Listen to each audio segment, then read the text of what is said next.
ونشهد أن سيدنا وسندنا وحبيب ربنا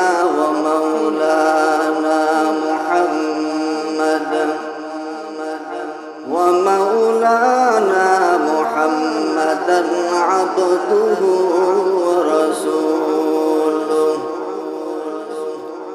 وصلى الله تعالى على خير خلقه محمد وآله وأصحابه أجمعين. أما بعد فأعوذ بالله من الشيطان الرجيم.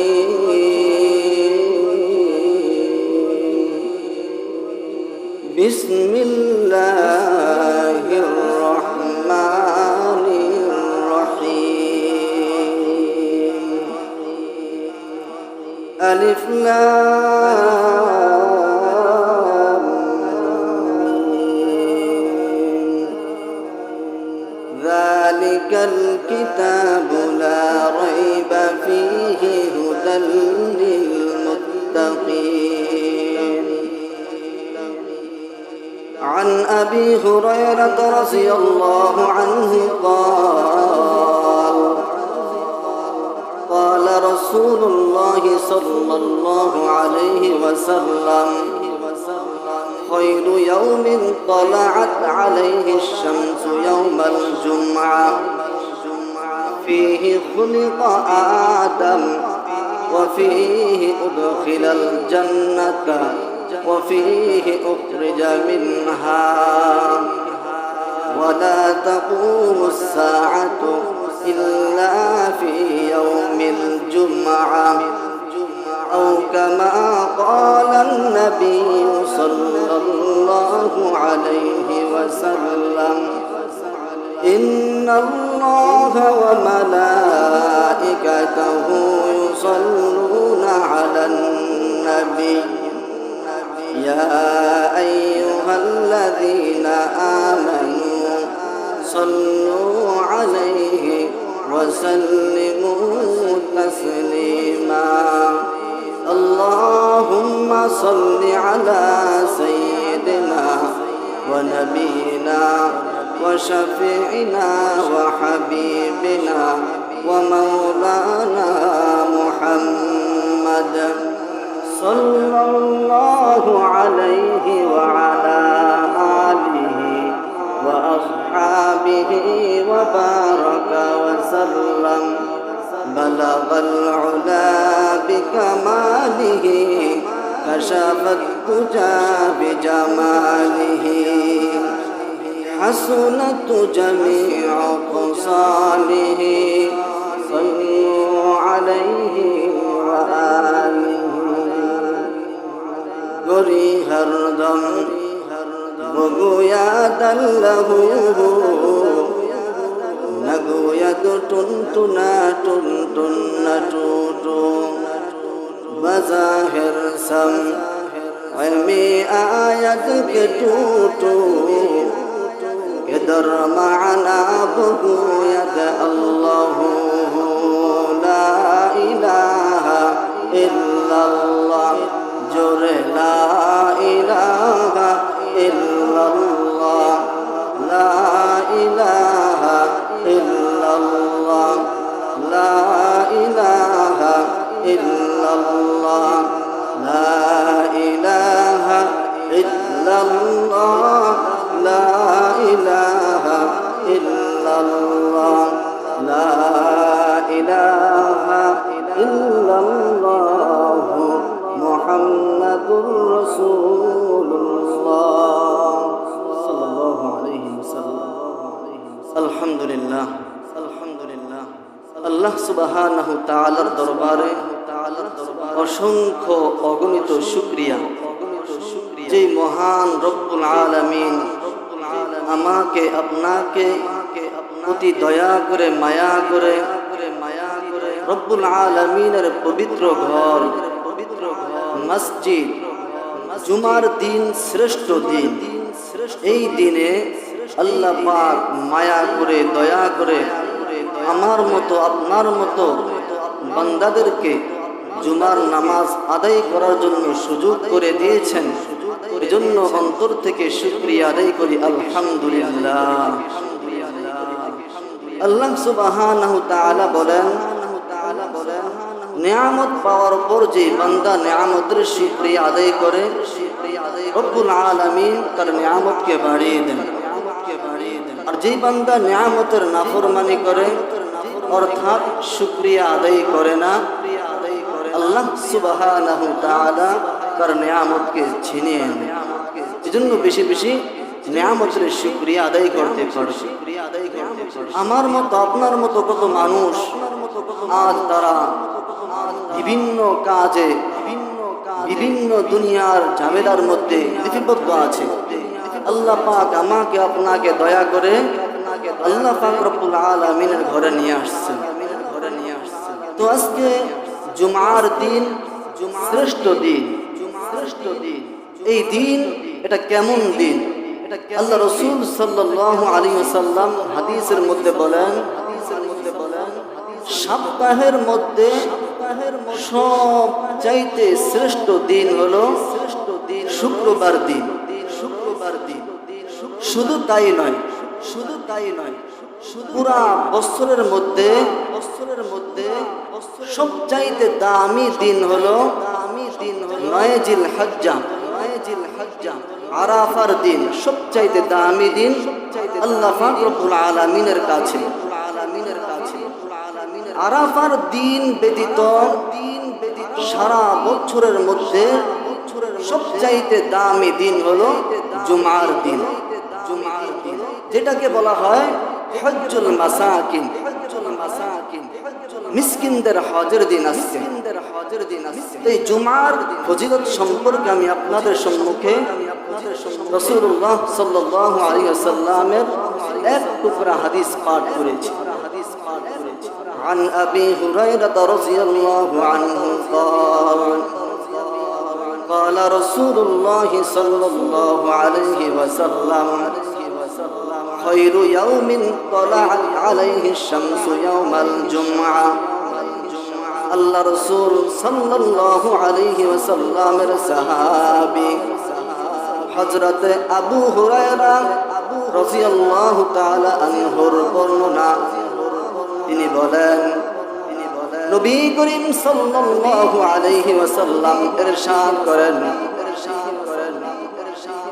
সূর্য উদিত হওয়ার দিন সমূহের মধ্যে সবচাইতে শ্রেষ্ঠ দিন হলো, সবচাইতে উত্তম দিন হলো জুমার দিন। এই জুমার দিন শ্রেষ্ঠ কেন? এই জুমার দিন উত্তম কেন? এর বিশাল বড় কারণটা হলো হাদিসের পরের অংশ আল্লাহ রাসূল বলেন, ফিহি উদখিলাল জান্নাহ ফিহি খুলিকা আদম। আল্লাহ পাক রব্বুল আলামিন বলেন, আল্লাহর রাসূল বলেন, এই দিনটা দামি হলো এই কারণে, কারণ এই জুমার দিন আল্লাহ পাক রব্বুল আলামিন হযরত আদম আলাইহিস সালাতু ওয়াস সালামকে সৃষ্টি করেছেন। শুধু তাই নয়, আদম আলাইহিস সালাতু ওয়াস সালামকে আল্লাহ পাক রব্বুল আলামিন জুমার দিন সৃষ্টি করেছেন। আবার আদম আলাইহিস সালাতু ওয়াস সালামকে যেদিন আল্লাহ পাক জান্নাতে প্রবেশ করেছেন, ওয়াফিহি উদখিলাল জান্নাহ, যেদিন জান্নাতের মধ্যে প্রবেশ করাইছেন, ওই দিনটাও ছিল জুমার দিন। এক নম্বর কারণ হলো জুমার দিন আদম আলাইহিস সালাতু ওয়াস সালাম দুনিয়ার জমিনে আসলেন। দুই নম্বর কারণ হলো জুমার দিন আল্লাহ পাক রব্বুল আলামিন আদম আলাইহিস সালাতু ওয়াস সালামকে জান্নাতে প্রবেশ করাইছেন। ওয়াফিহি উখরিজা মিনহা, এই জুমার দিনে হযরত আদম আলাইহিস সালাতু ওয়াস সালামকে আল্লাহ পাক রব্বুল আলামিন জান্নাত থেকে বের করেছেন। দুই নম্বর কারণ গেল, তিন নম্বর কারণ গেল, চার নম্বর কারণ এই দিনটা তো দামি কেন? আল্লাহ রাসূল বলে লা তাকুমুস সাআ, কিয়ামত হবে না। কি বললেন? কিয়ামত হবে না, মানে শনিবারে কিয়ামত হবে না, রবিবারে কিয়ামত হবে না, সোমবারে কিয়ামত হবে না, মঙ্গলবারে কিয়ামত হবে না। তবে কি বারে হবে? আল্লাহ রাসূল জানিয়ে দেয় ইল্লা ফি ইয়াউমিল জুমআ, কিয়ামত হবে শুক্রবার জুমার দিন। মুহতারাম হাজিরিন, এই কয়টা গুণ আল্লাহ রাসূল হাদিসের মধ্যে বর্ণনা করলেন। এই কারণে জুমার দিনের এত ফজিলত। জুমার দিন এমন একটা মুহূর্ত আছে, এমন একটা সময় আছে, এই সময়টা কোনো বান্দা যদি রব্বুল আলামিনের কাছে দোয়া করে, আল্লাহ রাসূল জানা দেয় দোয়া করতে দেরি হবে, তার দোয়া মালিকের দরবারে কবুল হতে দেরি হবে না। এই সময়টা কোন সময়? মুহাদ্দিসিন ইকরামের মধ্যে ইখতিলাফ আছে। কোন কোন মুহাদ্দিস বলেছেন সারা দিন, যে কোনো সময় দোয়া করলেই দোয়া কবুল হয়ে যাবে। তবে সবচাইতে সহিহ মত হলো দুইটা। একটা হলো যখন ইমাম সাহেব যখন খুতবা দেয়, দুই খুতবার মাঝখানে বসে, যতক্ষণ বসে থাকে ওই সময়টা যদি কোনো বান্দা দোয়া করে সাথে সাথে ওই দোয়া কবুল হয়ে যায়। আরেকটা সময় হলো আসরের নামাজের পরে মাগরিবের পূর্বে, এই সময় যদি কোনো বান্দা দোয়া করে সাথে সাথে রব্বুল আলামিন তার দোয়াটা কবুল করে নেয়। এজন্য আমরা সবাই আমল করার চেষ্টা করব। যাই হোক, আমি আপনাদের সম্মুখে পবিত্র কালামুল্লাহ শরীফ থেকে সূরাতুল বাকারার কিছু আয়াতে কারিমা পাঠ করেছি। বাকারাতুন শব্দের অর্থ গরু। শব্দের অর্থ কি? এই সূরার নাম কেন গরু রাখলেন? এক একটা সূরা আল্লাহ পাক রব্বুল আলামিন এক একটা ঐতিহাসিক কাহিনীর ভিত্তিতে সূরার নাম রেখেছেন। এই সূরার মধ্যে বনি ইসরাইলের একটা গরুর ঘটনা আছে। ওই ঘটনা বিশাল বড় ঘটনা বলার সময় নেই। তো এই ঘটনাকে উল্লেখ করে আল্লাহ পাক রব্বুল আলামিন এই সূরার নাম রেখেছেন সূরাতুল বাকারা। আসুন আল্লাহ পাক রব্বুল আলামিন এই সূরার মধ্যে কি বলেন? আলিফ লাম মিম। এই যে শব্দটা বললাম, এই শব্দের কোনো অর্থ নেই। আবার কোন মুহাদ্দিসিন ইকরাম বলেন, মুফাসসিরিন ইকরাম বলেন অর্থ আছে, একমাত্র আল্লাহ পাক রব্বুল আলামিন ভালো জানেন, দুনিয়ার কেউ জানে না। তো কিছু কিছু মানুষ আছে তারা বলে নবী গায়েব জানে, নবী গায়েব জানে। নবী যদি গায়েব জানতই তাহলে নবী কেন আলিফ লাম মিমের অর্থ জানে না? এর দ্বারাই প্রমাণ হয় নবী গায়েবের মালিক নয়।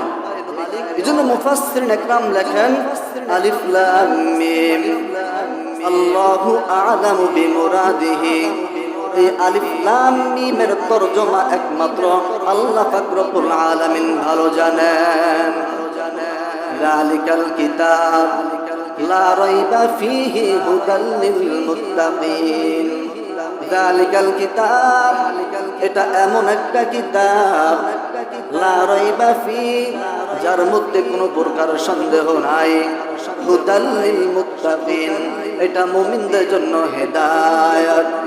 এটা এমন কিতাব যার মধ্যে কোনো প্রকার সন্দেহ নেই। কোন মানুষ যদি কালামুল্লাহ শরীফ নিয়ে সন্দিহান প্রকাশ করে, ওই মানুষের ঈমান থাকবে না, ওই বান্দা সরাসরি বেঈমান হয়ে যাবে। লা রাইবা ফি, কোনো সন্দেহ নাই। মানব রচিত যত কিতাব আছে, বাইবেল বলেন, যত কিতাব বলেন, মুশকাত শরীফ বলেন, মুসলিম শরীফ বলেন, বুখারী শরীফ বলেন, কেউ এই গ্যারান্টি দিতে পারবে না, এই কিতাবের মধ্যে ভুল নাই, কেউ গ্যারান্টি দিতে পারবে না। কিন্তু কালামুল্লাহ শরীফ এমন একটা কিতাব আল্লাহ পাক রব্বুল আলামিন চ্যালেঞ্জ করেছেন লা রাইবা ফি, যার মধ্যে কোনো সন্দেহ নাই। বিনা সন্দেহ কিতাবকে মানার নাম হলো মুত্তাকিন, আর সন্দেহান প্রকাশ করলে সে হবে বড় বেঈমান। মুহতারাম হাজিরিন, পরের অংশ রব্বুল আলামিন বলেন হুদাল লিল মুত্তাকিন, এই কিতাবটা হলো মুত্তাকিনদের জন্য হেদায়েত। প্রশ্ন বড় মুশকিল, এই কিতাব মুত্তাকিনদের জন্য হেদায়েত, কিন্তু আল্লাহ পাক কোরআন তো শুধু মুত্তাকিনদের জন্য হেদায়েত করেন নাই, আর এক জায়গায় আছে হুদাল লিন নাস। কোরআন শরীফ সমস্ত মুসলমান, সমস্ত মানুষের জন্য হেদায়েত, কিন্তু এখানে মুত্তাকিনকে খাস করলেন কেন? আল্লাহ পাক রব্বুল আলামিন জবাব দেন, বলে হে দুনিয়ার মানুষ, কারণ এই মুত্তাকিন হেদায়েতের উপর চলে, একমাত্র মুত্তাকিনরা। এই জন্যই এখানে শুধু মুত্তাকিনদেরকে উল্লেখ করে বললেন হুদাল লিল মুত্তাকিন, এই কিতাব হলো মুত্তাকিনদের জন্য হেদায়েত। এবার আসুন, এবার মুত্তাকিন কারা আমাদের জানতে হবে। মুত্তাকিন কারা? আল্লাহ পাক রব্বুল আলামিন মুত্তাকিনদের পরিচয় দেন, আল্লাযীনা ইউমিনুনা বিল গায়বি ওয়া ইউকিমুনাস সালাতা ওয়া মিম্মা রাযাকনাহুম ইউনফিকুন। আল্লাহ সুবহানাহু ওয়া তাআলা মুত্তাকিনদের পরিচয় দেন, আল্লাযীনা ইউমিনুনা বিল গায়ব, মুমিন হলো তারা, মুত্তাকিন হলো তারা যারা অদৃশ্যের প্রতি ঈমান আনে, যারা গায়েবের প্রতি ঈমান রাখে। গায়েব বলতে এখানে কি বুঝাইছে? গায়েব বলতে আল্লাহকে বুঝাইছে। আমরা কখনো আল্লাহকে দেখি নাই, আমরা কখনো জান্নাত দেখি নাই, আমরা কখনো জাহান্নাম দেখি নাই, আমরা ফেরেশতা দেখি নাই, আমরা নবীকেও দেখি নাই। না দেখিয়া আল্লাহকে বিশ্বাস করতেছি, না দেখিয়া নবীকে বিশ্বাস করতেছি, না দেখিয়া জাহান্নাম আছে মানতেছি, না দেখিয়া জান্নাত আছে মানতেছি, না দেখিয়া কিয়ামত হবে তাও মানতেছি। এটার নাম হলো মুত্তাকিন। এরাই হলো মুত্তাকিন, এরাই হলো সরল সঠিক পথের উপর এরাই আছেন। এক নম্বর গুণ হলো গায়েবের প্রতি বিশ্বাস রাখা। দুই নম্বর গুণ হলো নামাজ কায়েম করা। নামাজ কায়েম করা মানে হযরতে আব্দুল্লাহ ইবনে আব্বাস রাদিয়াল্লাহু তাআলা আনহু বলেন, ওয়াস-সালাতু মিনার রুকু'i ওয়াস-সুজুদি ওয়াত-তিলাওয়াত। নামাজ কায়েম করার অর্থ হইল বান্দা যখন নামাজ দাঁড়াবে, কেরাতগুলো সুন্দরভাবে পড়বে, তার তীরের সহিত কেরাত পড়বে, রুকু সিজদাগুলো খুশুর সহিত আদায় করবে। এটার নামই হলো নামাজ কায়েম করা। মুমিনের দুই নম্বর কাজ হলো নামাজ কায়েম করা। তিন নম্বর কাজ হলো ওয়া মিম্মা রাযাকনাহুম ইউনফিকুন। আল্লাহ পাক রব্বুল আলামিন আমাকে যে ধন সম্পদ দিয়েছেন, আমাকে যে রিজিক দিয়েছেন, আমাকে যে মালের মালিক বানিয়েছেন, এই মালগুলা আমি আমার পক্ষ থেকে আল্লাহর রাস্তায় দান করা, সদকা করা। এটার নামই হলো ওয়া মিম্মা রাযাকনাহুম ইউনফিকুন। এরাও মুত্তাকিন, কোনো সন্দেহ নাই। এবার আসুন মুহতারাম হাজিরিন, পরের আয়াতে আল্লাহ পাক রব্বুল আলামিন বলেন, ওয়াল্লাযীনা ইউমিনুনা বিমা উনজিলা ইলাইকা ওয়া মা উনজিলা মিন ক্বাবলিক। আল্লাহ পাক রব্বুল আলামিন মুত্তাকিনদের আরো পরিচয় দিয়া বলেন, ওয়াল্লাযীনা ইউমিনুনা বিমা উনজিলা ইলাইকা। ও পয়গম্বর, মুত্তাকিন হলো তারা যারা আমি আল্লাহ পাক রব্বুল আলামিন আপনার উপর যে কিতাবকে নাজিল করেছি, অর্থাৎ কোরআনকে নাজিল করেছি, এই কোরআনকে বিশ্বাস করিয়া নেয়, এই কোরআনকে মানিয়া নেয়, এই কোরআনের প্রতি বিশ্বাস স্থাপন করবে, তারাই হবে মুত্তাকিন। শুধু তাই নয়, আপনার উপর যে কিতাব নাযিল করেছে, আল্লাযীনা ইউমিনুনা বিমা উনজিলা ইলাইকা ওয়া মা উনজিলা মিন ক্বাবলিক, আপনার উপর যে কিতাবকে নাযিল করেছি তার উপর তো ঈমান আনবে, কোনো রকম সন্দেহ নাই। এরপরও আপনার পূর্ববর্তী যে নবীরা আছে, যে নবীদের উপর কিতাব নাযিল করা হয়েছে, অর্থাৎ তাওরাত, ইনজিল, জবুর, যে তিনটা কিতাব নাযিল করা হয়েছে, মোট 104 খানা কিতাব নাযিল করা হয়েছে। এই সমস্ত কিতাবের উপর ঈমান আনার নামই হলো মুত্তাকিন। এবার সব কাজ করলাম, অদৃশ্যের প্রতি বিশ্বাস করলাম, সব কিছু মানিয়ে নিলাম। এবার আল্লাহ পাক রব্বুল আলামিন আমার ফলাফল দিতেছেন, আমি এখন কি? আল্লাহ পাক ফলাফল দিতেছেন, ফলাফল জানিয়ে দিলেন। যারা এসব কাজ করবে তাদের ফলাফল হলো উলাইকা আলা হুদাম মির রাব্বিহিম। আল্লাহ পাক জানিয়ে দেয় এরাই হলো সেই সকল লোক যারা তাদের প্রতিপালকের পক্ষ থেকে পরিপূর্ণ হেদায়েতের উপর আছে। উলাইকা আলা হুদাম মির রাব্বিহিম ওয়া উলাইকা হলো সেই সব লোক, এরাই হলো মুত্তাকিন, এদের মধ্যে কোনো সন্দেহ নাই। মুহতারাম হাজিরিন, এই কোরআন আল্লাহ পাক রব্বুল আলামিন নাযিল করেছেন। এই কোরআন মানুষকে জান্নাতে নেওয়ার জন্য কোরআনই যথেষ্ট। এই কোরআন মানুষের জন্য সুপারিশ করিয়া এই কোরআন মানুষকে জান্নাতের মালিক বানিয়ে দিবে। হাদিসের মধ্যে আসছে, কোরআনের মধ্যে ছোট্ট একটা সূরা আছে, সূরার নাম হলো সূরাতুল মুলক। 29 নম্বর পারা, প্রথম পৃষ্ঠা একটা সূরা আছে, তাবারাকাল্লাযী বিয়াদিহিল মুলক। এই সূরাটা যেই বান্দা প্রতিদিন রাত্রে এশারের নামাজ পড়িয়া ঘুমানোর আগে এই সূরাটা পাঠ করে ঘুমাবে, আল্লাহ রাসূল বলে ওই বান্দা যদি ওই রাত্রে মারা যায়, ওই বান্দাকে যখন কবরে নেওয়া হবে, দাফন করা হবে, দাফন করার পর ওই বান্দার সামনে দুইজন ফেরেশতা উপস্থিত হবে বান্দাকে প্রশ্ন করার জন্য। যখন হাজির হবে, আসিয়া দেখবে এক আজব কাহিনী, দেখবে যে ওই কবরের মধ্যে সুন্দর একটা পাখি, ওই পাখির দানাটা থাকবে মণিমুক্তা দ্বারা নির্মিত। একটা পাখি সুন্দর করে আল্লাহর বান্দাকে ওই পাখির ডানার মধ্যে, ডানার উপরে আল্লাহর বান্দাকে ঘুম পাড়াইতেছে। ফেরেশতা আসিবে, আসার পর এবার যখন বান্দাকে প্রশ্ন করতে চাইবে, ওই পাখি সাথে সাথে বলবে সাবধান, না না তুই প্রশ্ন করতে পারবা না। বলে কে তুমি? আমরা আল্লাহ পাকের পক্ষ থেকে এসেছি, আমরা বান্দাকে প্রশ্ন করব, কিন্তু তুমি বাধা দেওয়ার কি? বলে সাবধান, আমার সাথে কথা বলবা, সাবধানে কথা বলবা, কারণ আমি তুমি আর কেউ না, আমি হইলাম মাওলা পাকের কালামুল্লাহ।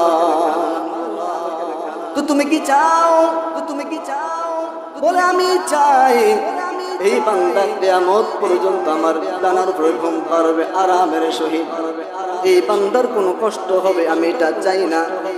বলে আমরা তো আল্লাহ পাকের পক্ষ থেকে বান্দাকে প্রশ্ন করার জন্য আসছি।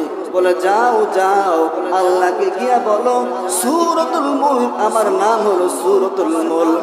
আল্লাহকে গিয়া বলো ও মালিক, গেলাম বান্দাকে প্রশ্ন করতে, কিন্তু একটা পাখি হইয়া আপনার কালাম বসে আছে, ওই কালাম বলতেছে জান্নাতে নেওয়ার আগ পর্যন্ত ওই বান্দাকে ওই পাখি ছাড়ছে না।